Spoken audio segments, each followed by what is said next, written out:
Hey guys, masih bersama Bani di channel ALT. Oke, ngelanjutin tentang sejarah ya, sejarah perusahaan teknologi. Untuk sekarang giliran MSI ya, atau kata orang Indonesia MSI kayak gitu, entah orang Sunda ya. Tapi intinya disebutnya MSI ya kalau di kita. Oke, MSI yang mana tuh ya? Bukan yang itu ya. Nah, bukan yang itu juga kayak gitu. Nah, tapi yang ini yang ada naganya. Cuman nggak selalu ada naganya juga. Oke, bagi kalian pencinta PC pasti udah gak familiar ya dengan nama MSI ya. Produk mereka sangat banyak ya, bahkan kayaknya terlalu banyak kayak gitu ya. Dari motherboard, GPU, laptop, monitor, casing, CPU cooler, PSU, SSD, keyboard, mouse, mousepad, headset, controller, tas, boneka ya, entertainment system dan lain-lain. Entertainment system buat mobil ya kayak gitu. Itu adalah MSI Puntoro ya. Nanti bakalan saya jelasin deh kayak gitu. Oke, langsung aja. MSI didirikan tahun 1986 di Taiwan ya oleh 5 orang ini ya. Baca aja sendiri ya, soalnya takut salah pengucapan kayak gitu.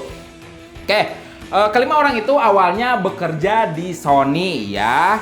Tapi mereka memiliki ambisi yang lebih besar ya, makanya didirikanlah MSI, Microstar International. Nah, itu adalah kepanjangan MSI ya, Microstar International. Makanya logo pertamanya ada bintangnya. Oke, balik lagi ke tahun 1986 ya. Sama seperti Asus dan ASRock kayak gitu, MSI memulai kiprahnya dari dunia motherboard kayak gitu. Motherboard pertama yang mereka buat adalah MSI 286 ya, untuk Intel 286 atau Intel 80286.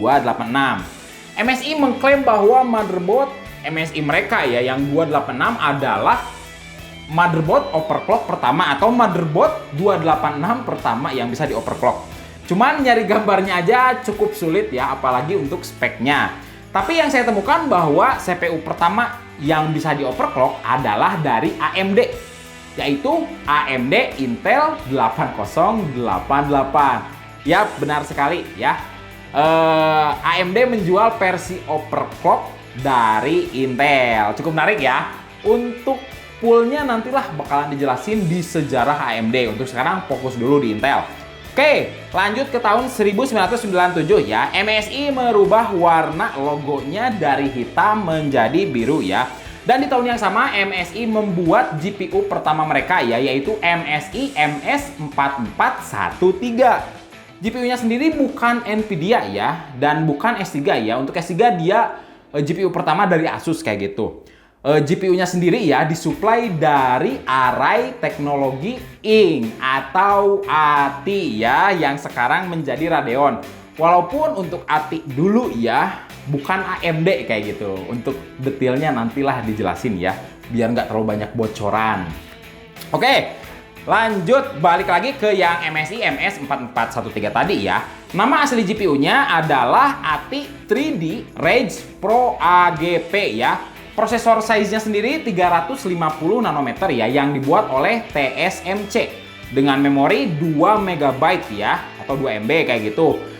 GPU clock-nya sendiri dia 75 MHz dan rekomendasi PSU-nya minimalnya 200 watt. Untuk sekarang mungkin jarang ya yang PSU yang menggunakan 200 watt kayak gitu. Oke, lanjut ke tahun 2004 ya. MSI membuat notebook pertamanya, yaitu MSI M510C ya.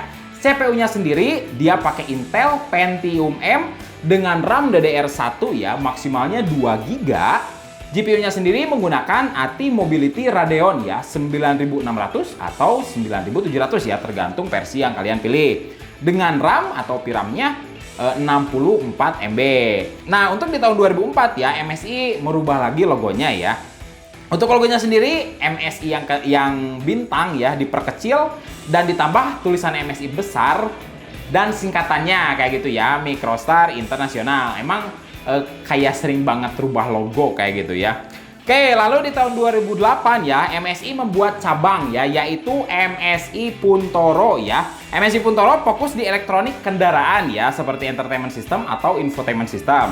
Nah, MSI udah menyuplai ke beberapa perusahaan terkenal ya, seperti Mercedes-Benz, MAN, Scania, dan Erizer ya.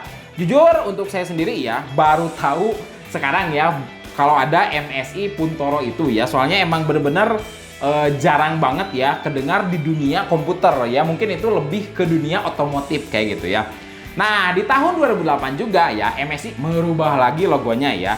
Di sini cukup radikal ya perubahannya, karena bentuknya sangat berbeda kayak gitu. Di sini yang paling kalian lihat adalah tulisan hurufnya menjadi kecil semua ya. Kalau yang kemarin kan lebih besar kayak gitu. Untuk sekarang kecil semua kayak gitu.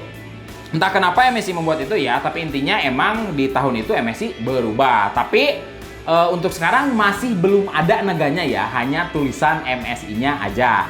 Oke, lalu di tahun 2011 atau 2012-an ya kayak gitu, MSI baru menggunakan logo naganya kayak gitu. Walaupun yang saya temukan hanya beberapa versi sih, jadi emang khusus kayak gitu untuk versi MSI-nya sendiri. Itu pun ada tulisan ya, Gaming G Series G kayak gitu ya. Untuk produknya sendiri, yang pertama menggunakan logo naga adalah laptop, lalu GPU dan motherboard. Yang menarik, GPU yang pakai logo naga pertama adalah versi menengah, yaitu GTX 660. Untuk yang seri lain, bahkan yang lebih tinggi masih belum ada kayak gitu. Kenapa? Kemungkinan sih karena untuk yang seri paling tinggi itu dikeluarkan duluan ya, di launching duluan. Untuk yang seri 660 dia emang lebih lambat ya, lebih kesini lagi. Nah, makanya yang pakai logo naga bukan yang seri tertinggi ya, bahkan yang seri menengahnya ya. Untuk masalah gaming G series-nya sih udah hilang ya. Soalnya untuk sekarang hanya logo naga aja. Kayak gitu. Jadi untuk dulu gaming G series ya, kayak seri tertentu, untuk sekarang hampir semua ya. Emang nggak semua tapi hampir semua, terutama yang menengah ke atas udah ada logo naganya. Oke, ini masih ngomongin logo ya. Soalnya emang yang menarik, dan di thumbnailnya pun ini emang logo kayak gitu. Di tahun 2020 ya, MSI merubah lagi logonya kayak gitu. Masalahnya jujur agak bingung ya ngejelasinnya, soalnya ini sangat berbeda dengan versi sebelumnya. Kalian lihat aja ya kayak gitu. Di situ yang saya lihat sih jujur sekilas nggak kayak MSI ya, kayak 11151 kayak gitu. Logo terbaru sudah dipakai di laptop tertinggi mereka, tapi di motherboard contohnya, Mobo yang pakai logo baru adalah versi terendah, berbeda dengan laptop. Tapi yang cukup menarik, produk lain pun ya, terutama GPU dan motherboard, bahkan nggak ada tulisan MSI sama sekali kayak gitu ya. Jadi hanya diliatin naganya aja kayak gitu. Nah, kalian kan sering lihat ya di produk MSI ada apa namanya, MEG, MPG, MAG kayak gitu. Mungkin itu sih ya yang bikin nama MSI nggak ada dihilangin ya. Kenapa? Karena untuk MEG atau MIG ya, itu artinya MSI Enthusiast Gaming ya. Jadi itu seri tertinggi ya, hanya yang antusias aja kayak gitu.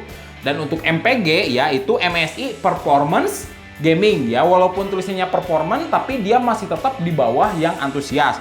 Lalu yang terakhir adalah MSI Arsenal Gaming ya, atau senjatanya kayak gitu. Bukan logo klub ya, atau bukan klub ya, walaupun inti artinya sama ya, Arsenal ya, senjata kayak gitu, atau armory ya. Oke, secara keseluruhan MSI mampu bertahan ya di dunia PC ya, bahkan terus naik ya, terutama masalah produk mereka sangat banyak ya. Tapi seperti yang saya bilang tadi ya, terlalu banyak. Kenapa? Karena emang beberapa produk ada yang di outsource ya, atau menggunakan OEM dari pabrikan lain kayak gitu ya. Entah itu dari SSD, entah itu dari water cooler kayak gitu ya, dan lain-lain. Karena emang MSI nggak ada R&D di situ ya, makanya kayak water cooler pun emang dibikinnya oleh Asetek ya, bukan keseluruhan oleh MSI. Tapi lah emang itu sih yang terjadi di dunia komputer. Cuman emang ya MSI keinginan mereka ya, jadi semua barang atau komponen yang ada di PC mereknya MSI semua ya. Oke, mungkin segitu aja untuk video kali ini. Bila ada pertanyaan atau apapun, bisa tuliskan di komentar di bawah. Jangan lupa like dan subscribe. Salam. Bukan yang itu juga, Loki. Kalau mau ikutan, ayo Loki. Loki. Akhirnya Loki mau ya setelah beberapa kali dibujuk. Nah, 5 orang itu ya. Tuh,